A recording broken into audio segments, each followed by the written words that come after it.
नमस्कार दर्शक बंधु ओडिया नववर्षर हार्दिक अभिनंदन एवं शुभकामना सहित आज कार्यक्रमटी को आरंभ करिबा एवं आज एही भिडियोटी समस्त बिच्छा राशि व्यक्ति विशेषंक पई बहुत अधिक गुरुत्वपूर्ण रही सेतिपई आपण धैर्यर सहित एही भिडियोटी को शेष पर्यंत देखंतु। आपणकर व्यस्त बहुल समय मध्यरु मात्र 10 मिनिट समय आपण निज पाई दियंतु। देखंतु एही भिडियो रे आपण सही 6टी भविष्यवाणी विषय रे जानिबे जहा 2026 एवं 27 ओडिया नववर्ष अनुसार ग्रह मानक गोचर अनुसार आपणक जीवन रे घटिबा पाई जाउची एवं आपण लेखि रखंतु यह संपूर्ण सत्य अटे। आपणक जीवन रे एही 2026-27 ओडिया नववर्ष अनुसार एही सबु तारीख गुड़िकरे गुरुत्वपूर्ण घटना मान निश्चित घटिब जहा आपणकर भाग्य भविष्यत को परिवर्तन करिब। सर्वप्रथमे जानि रखिबा अत्यंत आवश्यक जे समस्तंकर जन्म कुंडली भिन्न भिन्न होइथाए एवं पूर्व जन्मर कर्म अनुसार एही जन्मर कुंडली प्रस्तुत होइथाए। सेथिपाई आपणक कुंडली अनुसार आपणक जीवन रे जहा सबु घटिबार रहिछि ताहा निश्चित भावरे घटिब, किंतु धर्मशास्त्र एवं ज्योतिष शास्त्र साहाय्य रे आपण भविष्यत रे हेबाकु थिबा घटना विषय रे आगरु जानि पारिबे एवं प्रतिकार मध्य करी बड़ घटना को छोट करि पारिबे। ता सहित देखंतु ग्रह मानकर गोचर जहा समस्त ब्रह्मांडर गोचर करूछंती सेमाने आम समस्तଙ୍କ जीवन रे बड़ प्रभाव पकाई थांती। किछि ग्रह मानकर गोचर राशि परिवर्तन आम मानकु शुभाशुभ फल प्रदान करि थांती एवं किछि ग्रहंकर गोचर आमको अशुभ फल प्रदान करि थांती। सेथिपाई एही 2026-27 रो ओडिया पांजी अनुसार आपण देखिबे आपणक जीवन रे बड़ परिवर्तन आसीबो, किंतु परिवर्तन खराब ना भलो जानिबा पाई आपण भिडियोटी को शेष पर्यंत देखंतु।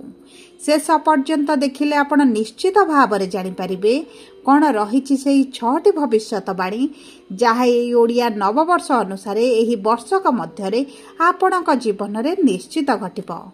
किंतु भिडियोटी आरंभ करिबा पूर्वरु जदि आपणकर भी बिच्छा राशि होइथाए एवं आपण भी ईश्वर को आंतरिक भक्ति एवं विश्वास करंती तेबे भिडियोटी को लाइक करतु।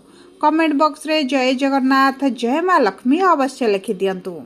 ता सहित आम सह जोगाजोग करिबा पई भिडियोर मध्य भाग रे एक व्हाट्सएप नंबर टी दिया जाइछि जे नंबर साहाय्य रे आपण आम सह जोगाजोग करी निजर नूतन कुंडली प्रस्तुत करिपारिबे किंबा आपणकर चाकरी विवाह व्यवसाय प्रेम संपर्क शिक्षा स्वास्थ्य को नहीं किछि समस्या रहिछि ताहार सहजरे एवं स्वल्प मूल्य रे समाधान करिपारिबे। सेतिपाई आपण आम सह भिडियोर शेष पर्यंत जोड़ी होई रुहंतु एवं व्हाट्सएप नंबर माध्यम रे आम सह जोगाजोग करी खूब कम मूल्य रे आपणक समस्यार समाधान करंतु। एबे आसंतु कार्यक्रमटी को आग को बढ़ाइबा एवं सही 6टी भविष्यवाणी विषय रे जानिबा जहा 2026 एवं 27 मध्यरे आपणक जीवन रे घटिबा पाई जाउछि। किंतु आपण ध्यान देई देखिबार अछि बुझिबार अछि जे केउ क्षेत्र रे ही परिवर्तन गुड़िक घटिबो। आपणकर शिक्षा ना क्यारियर ना प्रेम संपर्क ना वैवाहिक संपर्क ना आपणकर स्वास्थ्य रे सेतिपई आपण टिके ध्यान रे देखंतु एवं बुझंतु।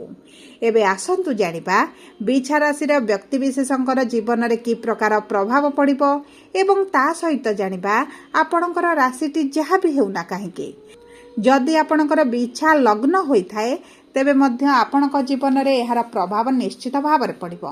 तेबे देखंतु बिच्छा राशि रो रस्याधिपति हेउछन्ती मंगल एवं मंगल हेउछन्ती अग्नि तत्वर राशि एवं जदि हमें देखिबा एही ओडिया नववर्षटी कन्या लग्न रे आरंभ हेउछि एवं आरंभरू मंगल धनु राशि रे विराजमान करिवे एवं मकर राशि को गोचर मध्य करी उच्च स्थिति रे विराजमान करिवे तेणु करी आपण को शुभाशुभ फल प्रदान करिवे। किंतु अष्टम रे बृहस्पति थिबारु आपण बहुत गुडी कार्य रे बाधा विघ्न प्रतिबंध मध्य देखि पारंती। ता सहित देखिए कार्य पूर्णता हो पारिबनी। बहुत गुड़िए कार्य आपणकर अधारे अटकी रहिबो। एवं जदि आपण एही वर्ष मध्यरे किछि भूमि भवन वाहन क्रय करने चाहूँगी से आपको टिके सतर्कता रखा पड़ो, नचेत लिटिगेशन रे पड़ार बहुत अधिक संभावनाटी रही। बुझी विचारी जदि आप किसी जगह गाड़ी घर वाहन क्रय करती आपण उत्तम रहिबो। तरबर भाव में कौन निष्पत्ति नियंतु नाही। एवं एही ओडिया नववर्ष अनुसार आपण बहु अर्थ मध्य सेविंग करिवे। आपण आर्थिक स्थिति मजबूत हेबो। देखंतु रवि एवं मंगल एकत्र थिबारु वर्षर प्रथम अर्ध अपेक्षा द्वितीय अर्धटी आपण को बहुत अधिक शुभ फल प्रदान करिबो। तेबे आसंतु जानिबा जो व्यक्ति मानकर राशिटी भिन्न हेले मध्य बिछा लग्न होईछि सेही व्यक्ति मानक जीवन रे की प्रकार प्रभाव पड़िबो। देखंतु बिछा लग्नर व्यक्ति मानकर लग्नाधिपति होउछन्ति मंगल, पंचमाधिपति होउछन्ति बृहस्पति एवं नवमाधिपति होउछन्ति चंद्रमा।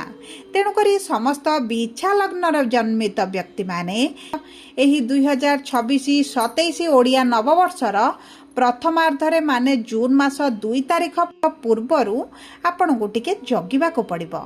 प्रत्येक दिगरे प्रत्येक कार्य आपण टिके बाधा विघ्न देखि पारंती, किंतु जून 2 तारिख परठारु आपण को आर्थिक शारीरिक मानसिक एवं पारिवारिक क्षेत्र रे आपण अभिवृद्धि देखिबे, परिवर्तन देखिबे। किंतु जदि आपणकर राशि रे किछि अशुभत्व रहिछि तेबे सेही अशुभत्व को दूर करी शुभाशुभ फल प्राप्ति करिबा पई समस्त बिछा लग्नर व्यक्ति विशेष माने गायत्री मंत्र प्रतिदिन जप करंतु। ओम ब्रूं बृहस्पताय नमः 27 थर प्रतिदिन पाठ करंतु। हलदी रंगर रुमालटे सर्वदा आपणक पाखरे रखंतु, आपणक पई उत्तम रहिबो। तेबे एबे आसंतु जानिबा बिछा राशिर 3टी नक्षत्रर व्यक्ति विशेष मानक उपरे एही ओडिया नववर्षर प्रभाव किभଳି रहिबो, केमिति कटिबो आपणकर एही संपूर्ण 2026 एवं 27 वर्षटी। देखंतु बिछा राशिर 3टी नक्षत्र रहिछि।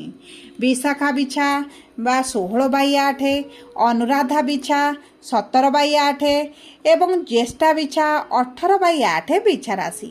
तेबे सर्वप्रथम जानिबा विशाखा बिछा राशिर व्यक्ति विशेषंकर एही ओडिया वर्षटी किभଳି रहिबा पई जाउछि।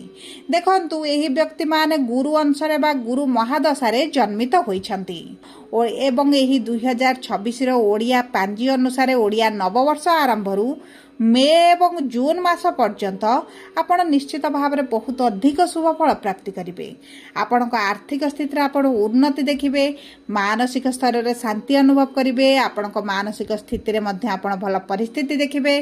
ता सहित मंगल पंचम भाव में थिबारु आपण संतान प्राप्तिर अति प्रबल जोग बनाइबे एवं जो माने विद्यार्थी अछंती विद्या क्षेत्र में समस्या देखुथिले आपण से समस्या गुड़िक दूर हो।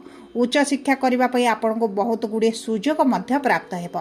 एही वर्ष मध्य जो व्यक्ति माने चाकरीर संधान रे रहिचंती आपण को चाकरी प्राप्ति मध्य होई पारे। एबे आसंतु जानिबा अनुराधा बिछा राशिर व्यक्ति विशेष माने शनि अंशरे बा शनि महादशारे जन्म ग्रहण करिछांती। एही ओडिया नूतन पांजी अनुसारे आपण को एही वर्षटी टिके बहुत सावधान रहबा को पड़िबो, कारण किछि आपणकर स्वास्थ्यर समस्या आपण देखि पारंती। विशेष भाव रे रक्त एवं पीत जनित समस्या आपणकर देखा दे पारे। सेति प्रति आपनको टिके दृष्टि देबाको पड़िबो। खाद्य पानी उपरे विशेष भाव में जत्नवान हेबे। योगा प्राणायाम करबा आपण आरंभ कर दियंतु। यह आपणकर स्वास्थ्य रे बहुत अधिक प्रभाव पकाइबो, जेहेतु आपणकर रस्याधिपति मंगल अचंडी एवं मंगल जेंतु ऊर्जार कारक ग्रह। आपण जदि ऊर्जाटा को कार्य रे न लगाबे विभिन्न प्रकार स्वास्थ्य समस्या आपनको माडी बसिबो। सेति पई आपनको दृष्टि देबाको पड़िबो। किंतु जून 2 गुरु आपणकर नवम भाव को गोचर करिले आपणकर भाग्य किछि कांशरे साथ देबो। ता सहित जेहेतु गुरुकर नवम दृष्टि पंचम भाव को रहिबो, आपणक प्रेम विवाह रे परिणत करबा पई चाहुचंदी आपणक भाग्य साथ देउची। जे व्यक्ति माने द्वितीय विवाह रे विलंब ଦେଖୁଥିଲେ ସମସ୍ୟା ଦେଖୁଥିଲେ ଏହି ବର୍ଷ ଆପଣଙ୍କର ବିବାହ ହୋଇଯିବ। ସବୁଠାରୁ ବଡ଼ କଥା ହେଉଛି ଆପଣଙ୍କ ବୈବାହିକ ସମ୍ପର୍କରେ ଆପଣ ପରିବର୍ତ୍ତନ ଦେଖିବେ। ତେବେ ଆସନ୍ତୁ ଜାଣିବା ଜ୍ୟେଷ୍ଠା ବିଛା ରାଶି ବା 18/8 ବିଛା ରାଶିର ବ୍ୟକ୍ତିବିଶେଷମାନେ ବୁଧ ଅଂଶରେ ବା ବୁଧ ମହାଦଶାରେ ଜନ୍ମଗ୍ରହଣ କରିଛନ୍ତି। ତେଣୁକରି ଏହି ଓଡ଼ିଆ ନବବର୍ଷ ଅନୁସାରେ ଏହି ବର୍ଷରେ ଆପଣଙ୍କ କ୍ୟାରିୟରରେ ଆପଣ ଗ୍ରୋଥ୍ ଦେଖିବେ।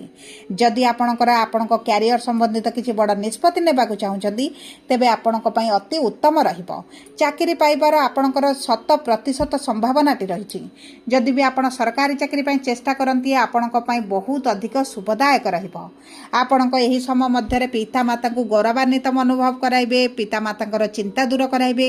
ଆପଣଙ୍କ ମାଧ୍ୟମରେ ପିତାମାତାଙ୍କର ବହୁତ ଗୁଡ଼ିଏ ଅଭିଳାଷ ଇଚ୍ଛା ମଧ୍ୟ ପୂରଣ ହୋଇଯିବ। ତା ସହିତ ଆପଣ ଯଦି ଏହି ବର୍ଷରେ କିଛିଟା ନୂତନ ଭାବରେ କାର୍ଯ୍ୟ ଆରମ୍ଭ କରିବା ପାଇଁ ଚାହୁଁଛନ୍ତି ଭାଗ୍ୟ ଆପଣଙ୍କର ସାଥ ଦେଉଛି। ଏବଂ ଆପଣଙ୍କର ଯଦି ଜନ୍ମସ୍ଥାନ ଠାରୁ ଦୂରରେ ରହି କିଛି କରିବା ପାଇଁ ଚାହୁଁଛନ୍ତି ତେବେ ମଧ୍ୟ ଆପଣଙ୍କୁ ଉତ୍ତମ ଫଳ ପ୍ରାପ୍ତି ହେବ। ଆପଣଙ୍କର ଆର୍ଥିକ ସ୍ଥିତିରେ ବଡ଼ ପରିବର୍ତ୍ତନ ଦେଖିବେ। ଅର୍ଥର ଅଭାବ ଆପଣଙ୍କର ଦୂର ହୋଇଯିବ। ଅଧିକାଂଶ ଲୋନ୍ କରଜ ଆପଣ ଶୁଝିବା ପାଇଁ ସକ୍ଷମ ହୋଇଯିବେ। ସବୁଠାରୁ ବଡ଼ କଥା ହେଉଛି ଯଦି ଆପଣ ବିଦେଶ ଯିବା ପାଇଁ ଚାହୁଁଥିଲେ ଆପଣଙ୍କର ବିଦେଶ ଯିବାର ମଧ୍ୟ ଯୋଗଟି ଦେଖାଉଛି। ସବୁ ପରେ ଦେଖନ୍ତୁ ଅଶୁଭତ୍ୱକୁ ଦୂର କରି ଶୁଭାଶୁଭ ଫଳ ବୃଦ୍ଧି କରିବା ପାଇଁ ଆପଣ ମହାଦେବଙ୍କର ପୂଜାର୍ଚ୍ଚନା କରନ୍ତୁ, ସୋମବାର ବ୍ରତ ରଖନ୍ତୁ, ପ୍ରତି ସୋମବାର ଦିନ ମହାଦେବଙ୍କ ମନ୍ଦିରରେ ଜଳ ଅର୍ପଣ କରନ୍ତୁ ଏବଂ ବିଦ୍ୟାର୍ଥୀମାନେ ଯେଉଁମାନେ ବିଦ୍ୟା କ୍ଷେତ୍ରରେ ଅଛନ୍ତି, ଚାକିରି ପାଇଁ, ପରୀକ୍ଷା ପାଇଁ, ଇଣ୍ଟରଭ୍ୟୁ ପାଇଁ ଆପଣ ପ୍ରିପାରେସନ୍ ହେଉଛନ୍ତି ଆପଣ ପ୍ରଭୁ ଗଣେଶଙ୍କର ପୂଜାର୍ଚ୍ଚନା କରନ୍ତୁ। ଆପଣଙ୍କ ପାଇଁ ଉତ୍ତମ ରହିବ। ଯଦି ଆପଣଙ୍କର ବିଛା ରାଶି ହୋଇଥାଏ